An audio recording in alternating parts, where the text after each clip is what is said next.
Yeah, and I'd be remiss. I had it down for the end, but I'll say it now. Sorry about that. No, that was a good question. A lot was going through my mind. Like the time he called me over to my office and told me not to take a couple of jobs because maybe there'd be a shot here. Time he took me over to talk about my contract when, I had no agent, I had nobody. George Perles at times was controversial a little bit, but I can say it not, I'd say it if he was alive, and I'd say it when he's not. I love the man. He did a lot for me, and he did a lot for this institution.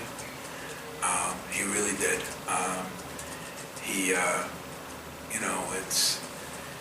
I think the only downfall was back when he was going through some things. I think he'd have been a hell of an AD. I think if Hollis and him ever worked together, I don't know what we'd have here, but those two were go-getters back then, and George just couldn't be worked out at the time. But the nights I spent at his house when I was a GA after every game, because I was rooming with one of the football coaches, the way he embraced me, it helped him. I played a little football for Buck, and that helped, I guess.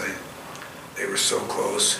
The way him and Henry used to come over, in fact, ironically, Purdue, I'll never forget the practice that Henry and George sent over football jerseys back when Gene was there because they knew it would be a fist fight. And I asked them where in the hell the helmets are.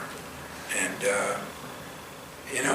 he always stayed up on me, and he always appreciated my loyalty to this university. And, when I looked at a couple of those jobs, Judd was gone then, and I talked to Judd on the phone, but I remember I went over and saw Henry the last night. And when I did, his son Pat and John were there, and his wife Sally, and they asked me, "You remember when you came over to talk to my dad about the Atlanta Hawks job?" I said, "Yeah, I do remember that. I was kind of young then," and he said, "You asked for a half hour, and you guys sat in his office for 5 hours." And I said, "That's your dad, he shared everything. He shared his retirement with me. He shared his Pittsburgh Steelers retirement. He always cared about, looking out for somebody like me, and I think he appreciated his loyalty to Michigan State. He appreciated my loyalty to Michigan State. So we lost a football coach, an AD. We lost, a board of trustee member. We lost one hell of a Spartan. I mean, one hell of a Spartan. And to go through that with both him and Henry, and after I left George the other night, I called Buck up in God's country.